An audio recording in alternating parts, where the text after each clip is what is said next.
We're going to discuss the myofibril's structure in detail. So what we're looking at in this picture is a muscle cell. Muscle cells are going to be covered by the sarcolemma. Within the muscle cell, we find lots of myofibrils. Those kind of look like the straws.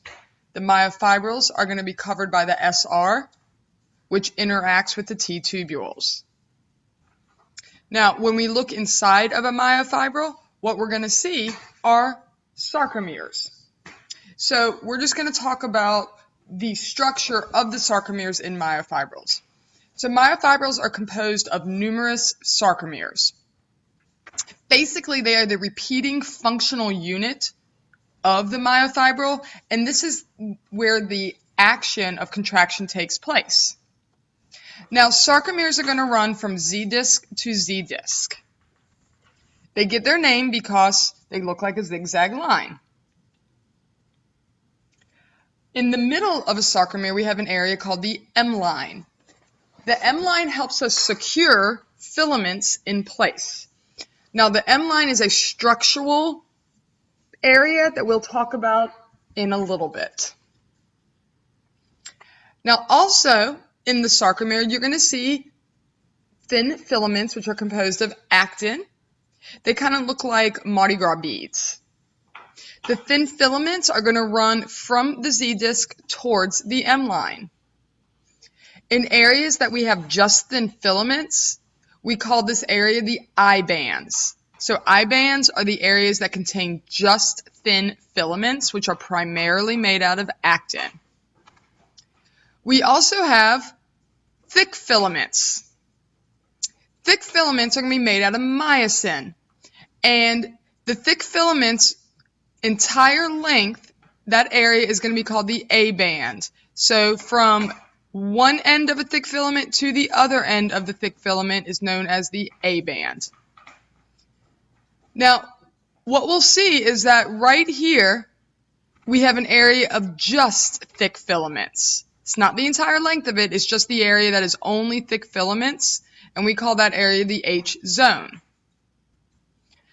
So the entire length of the thick filaments is the A band, but just this area in the middle is called the H zone, and that's composed of only thick filaments.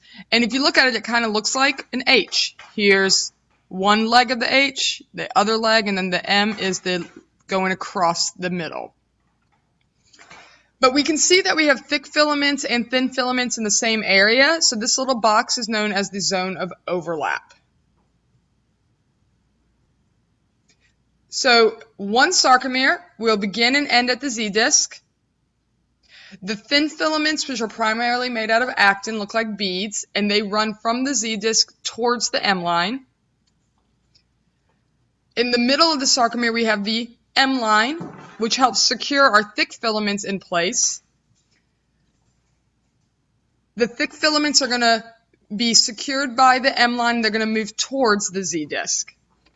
The area that is just thin filaments is known as the I band. The area that is the entire length of the thick filaments is the A band. The area that's just thick filaments is the H zone. And then the area where we have both thick and thin is the zone of overlap.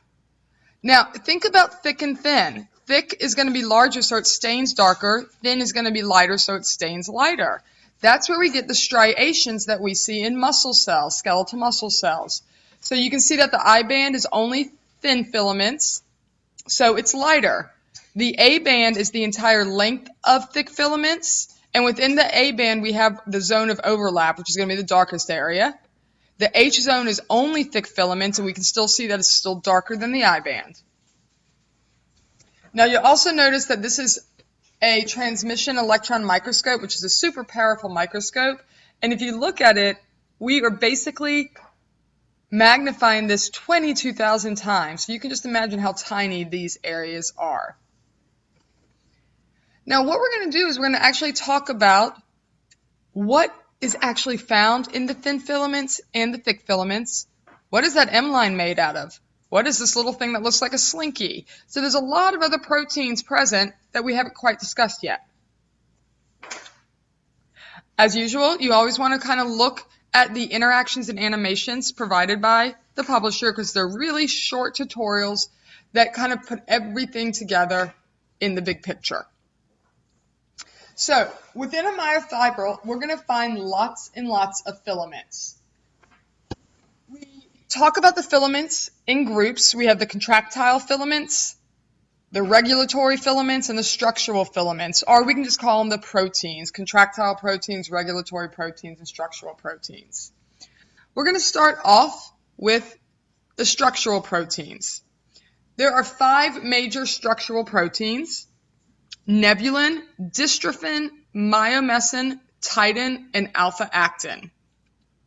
I'm going to talk about all of them, but I only have pictures of a few of them. So we'll start off with looking at the ones we have pictures of.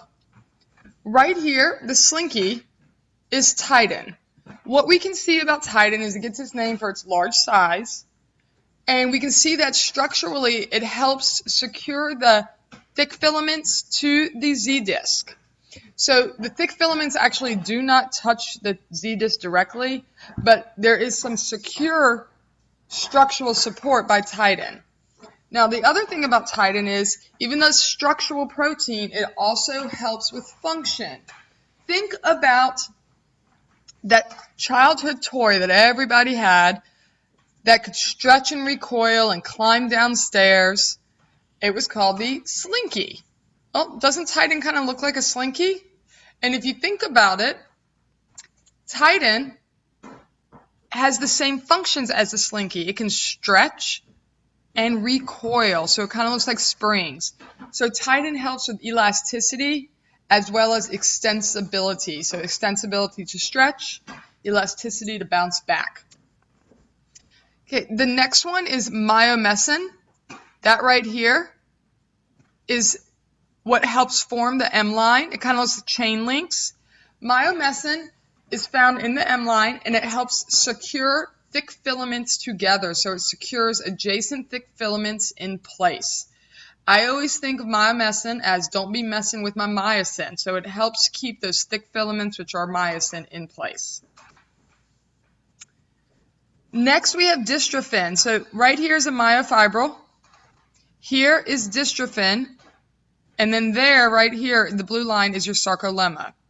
What would you say dystrophin is doing? Myofibril, sarcolemma, in between them is dystrophin. If you said it's helping secure the myofibril in place, you're correct. Dystrophin helps create tension between the sarcolemma and the myofibril, so when the myofibril moves, the sarcolemma will move with it. When it contracts and it shortens, sarcolemma comes in. When it relaxes and lengthens, sarcolemma goes out. So it transmits tension between the myofibrils and the sarcolemma. And then last one is going to be nebulin that I have a picture of. Okay, if you can look right here, nebulin is basically running along the length of the thin filament. So it looks just like a string. What nebulin does is it helps regulate the length of actin. It's kind of like a ruler for actin, so actin runs along nebulin, and that helps control actin's length. So it can't get stretched out, and not too much tension is going to be created because of the nebulin. Now the last one that we had a picture of, that we don't have a picture of, is alpha-actin. Alpha-actin is going to help secure that thin filaments to the Z-disc. So we don't have a picture of it, but it's basically a structural protein that secures thin filaments to the Z-disc. So nebulin, dystrophin, alpha-actin, myomessin, and titin are the structural proteins. Okay, contractile proteins. Think about the name contractile. What do you think these proteins are involved in? If you said contraction, you're correct. These proteins are involved in shortening with force, the contraction, the movement of the muscle cells. There are 2 contractile proteins, myosin and actin. So we'll talk about myosin first. Okay, myosin is known as the thick filament. And if you look at myosin, it looks like a double-headed golf club. So it's lots of myosin molecules bundled together. And we can see that the tails will face each other at the M line and the heads will face out towards the Z disc. But notice they do not touch the Z disc. Now, what makes myosin molecules unique is that on the myosin head, we're going to have a molecule called ATPase. It's an enzyme. This enzyme, ATPase, is going to be the site where ATP binds to the myosin head. So right there, this is just a pictorial area, is where ATPase is located. And what this enzyme does, ATPase, is it helps us break down ATP into ADP, phosphate, and energy. This process is called ATP hydrolysis, which just means to break down ATP using water. Now, why do we need to break down ATP? ATP is energy. When we cut off that last phosphate, all of this energy is released. So ATP carries the energy, and when we need to use energy, we break it down to ADP, a phosphate molecule, and then energy. That energy is going to be stored in myosin's head. So we break down the ATP molecules to create ADP, phosphate, and energy. That energy is going to be stored in the myosin head because the myosin's head has the ability to swivel back and forth. So if you take your fist and then you bend your wrist and then straighten it back out and then bend it and straighten it and bend it, that's basically how the myosin head moves. We call it swiveling or flexing. For the head to swivel or flex, it has to have energy. The energy comes from breaking down ATP through ATP hydrolysis. So because of this, what myosin is able to do is it eventually will actually attach to the thin filaments, and when the head swivels, it pulls the thin filaments on both sides towards the M line. So when we talk about the contractile proteins, myosin is the actual protein that does the work for the contractile proteins.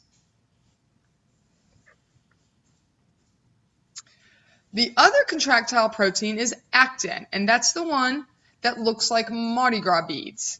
Now, actin is part of the thin filaments. The reason we can't say thin filaments are just made up of actin, if you look in this picture, you'll notice that there's this brown string, there's these blue areas, and then we also have nebulin running through there that's not in this picture. So thin filaments are made up of multiple proteins, not just actin. But when we look at actin, we'll notice that it is attached to the Z disc by alpha actin, and then it runs us towards the M line but doesn't touch the M line. You'll also notice that it overlaps thick filaments, and we call that the zone of overlap. Now, why is actin important? Well, it's the other contractile protein that myosin is eventually going to want to bind to. So if you look on actin, you'll see that we have these little black dots. These little black dots are called myosin binding sites. So what do you think is going to bind to actin? The myosin. So myosins will attach to actin on the myosin binding sites. Now there's one slight problem. You'll notice that in this picture right here, those myosin binding sites are covered. If they're covered, myosin cannot bind to actin. So we have our thick filaments made up of myosin. The tails are in the middle. Heads face the Z disc. The myosin molecules have the ability to break down ATP and store the energy in the head so the head can swivel. When that head swivels, as long as it's attached to actin and it swivels in, it will pull actin towards the M line. Where does myosin attach to actin? On the myosin binding sites. Problem is that they're covered. So what covers these myosin binding sites on actin? Well, those will be the regulatory proteins. As you can see, there's two regulatory proteins, troponin and tropomyosin. So let's talk about each of these. Okay. What we're seeing here is the thin filament. So the thin filament has actin, and on actin we have the myosin binding sites, but they're covered. What are they covered by? Myosin binding sites are covered by the regulatory protein tropomyosin. Tropomyosin covers the myosin binding sites, meaning that it's basically regulating whether or not myosin can bind to actin. But tropomyosin is going to be controlled by the other regulatory protein, troponin. Troponin needs to change shape, so it can actually pull tropomyosin off of the myosin binding sites. Now, for troponin to change shape and pull tropomyosin off of the binding sites, troponin needs what I call its key, or its lover. Troponin's lover is calcium. Now, where did we talk about calcium before with troponin? Well, the calcium is coming from the SR. So when that calcium gets released from the SR into the sarcoplasm, it's going to find its lover troponin. When it binds to troponin, troponin changes shape. When troponin changes shape, it's going to move tropomyosin. When tropomyosin is moved, those myosin binding sites are open. So what we see in this picture is that the regulatory proteins are considered to be turned off because they're covering the myosin binding sites, which means actin and myosin cannot link. So myosin can never move actin towards the M line. Now, what would turn these regulatory proteins on? Calcium. So for it to be turned on, calcium will bind to troponin. Troponin changes shape, pulls tropomyosin with it. When tropomyosin's moved, the myosin binding sites are open, are exposed. Why is this? Because the calcium ions were released. Where do those calcium ions come from? If you said the SR, you're correct. Now, once calcium attaches to troponin, it moves, pulls tropomyosin with it. Those binding sites are open, so myosin can now attach to actin. Now, before myosin attaches to actin, that head needs to be stored with energy. So what does myosin do to ATP? If you said breaks it down, you're right. And when it breaks it down, energy is stored in the head, which allows myosin's head to swivel. When the head swivels, it pulls actin towards the M line. This is going to cause the shortening of the sarcomere. So just a quick review. We have our two regulatory proteins, troponin and tropomyosin. They're going to be found located on the thin filament. They're going to be around actin. Tropomyosin is going to cover the myosin binding site. Troponin is going to control tropomyosin. For tropomyosin to move, troponin needs to attach to its lover, which is calcium. If calcium is not available, everything's covered up and we consider this the off position. If calcium is available, it binds to troponin, causes it to change shape. This pulls tropomyosin with it, exposing the binding sites. So myosin can now attach to actin. Before myosin attaches to actin, it needs to break down ATP, and it does this because it has ATPase, the enzyme. Breaking down ATP into ADP phosphate and energy. That energy is going to be stored in the myosin head, so myosin's head can flex.